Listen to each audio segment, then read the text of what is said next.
तो आज अपना बैग पैक करने के बाद रियान भाई के साथ स्टेशन पे आकर के हमने ग्वालियर से झांसी के लिए सफर तय क्यों करा, चलिए आइए ब्लॉग में बताता हूँ।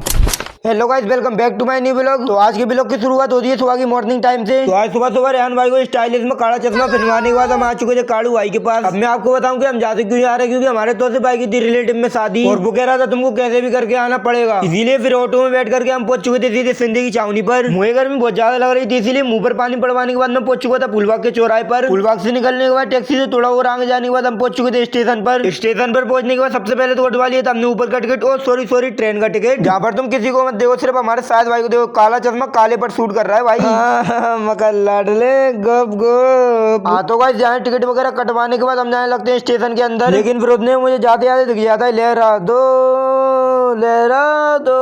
मुझे तो भाई अभी से ही हैरत आ रही है कि दिन में ही हमारे बाजीगर भाई नहीं दिख रहे। दिन में तो ये थोड़ा थोड़ा दिख भी रहा है, मुझे लगता है रात को ये तो पूरा ही गायब हो जाएगा। मुझे लगता है कि हम वक्त से पहले ही आ गए, इसीलिए हमको यहाँ पर ट्रेन का वेट करना पड़ेगा। पता नहीं, मैं ब्लॉग डालता हूँ तो मेरे फॉलोवर्स बढ़ने की जगह घट क्यों जाते हैं यार। मैं देखता हूँ कि ट्रेन आ गई, इसीलिए च्यों करके मैं कहने लगता हूँ चलो। मुझे पता चलता है हमारी ट्रेन नहीं है, क्योंकि हमारी ट्रेन इस पटरी पर आई, इसलिए मैंने इस पटरी की सफाई करवा दी पूरी। हाँ, मानते हो ना अपने भाई को। ग्वालियर का स्टेशन अब छोटे पूरे स्टेशनों में नहीं आएगा, क्योंकि अब ये स्टेशन बहुत ही लग्जरी टाइप में बनना है ना। चलो मैं आपको स्टेशन का पूरा एरिया दिखाता हूँ किस टाइप से बनेगा। ये देखिए, ये स्टेशन के पीछे का एरिया, इस पे धूल चढ़ी है इसलिए साफ नहीं दिख रहा। और ये आगे से कितना लग्जरी, मुझे लगता है एमपी में सबसे खतरनाक अपना स्टेशन ही होने वाला है। वैसे इस पे धूल ज्यादा चढ़ी तो ये आपको अच्छा नहीं लग रहा होगा, लेकिन ग्वालियर का स्टेशन बनने के बाद भाई बहुत ही लग्जरी दिखने वाला है। चलो आ गई भैया, ट्रेन इतनी तेजी से चल रही, मैंने कहा रुक जाओ, क्या नागमणी लेके जाएगी। मेरी ये वाली बात सुन करके टीटी ने सबसे पहले मुझे ऊपर की सीट दिलवा दी और मुझसे बोला तू आराम से ऊपर बैठे रहे, तू परेशान ना हो दद्दा। मैंने बोल दिया मका लाडले कि हमारी किस्मत में ही नहीं है परेशान होना, तो हम जाके से परेशान हो सकते हैं। और मुझे इस ट्रेन से किसी ने हाई करा था, लेकिन वो इस ब्लॉग में कैद नहीं हो पाया यार। चलो वो कैद नहीं हो पाया, उसको छोड़ो, क्योंकि अब ब्लॉग में अपन को झांसी को कैद करना है ना। तो सबसे पहले बारी आई थी झांसी के स्टेशन को कैद करने के लिए। झांसी के स्टेशन को कैद करने के बाद मैं पहुंच जाता हूँ बस स्टॉप पर। अपनी बस पकड़ने के बाद इस नदी पे से हम भर के ले गए पानी तोसिफ भाई के लिए खारा, और फिर जाते गए हम तोसिफ भाई को खारा पानी पिलाया और फिर हमने पिया। भाई बता रहा हूँ, मुझे फॉलो करके रख लो, क्योंकि आप मिस कर दोगे आएगा पार्ट 2, जो कि इतना ज्यादा खतरनाक है भाई, बहुत ही ज्यादा, मतलब बहुत अच्छा आने वाला है। फॉलो करके रखो बस तुम तो।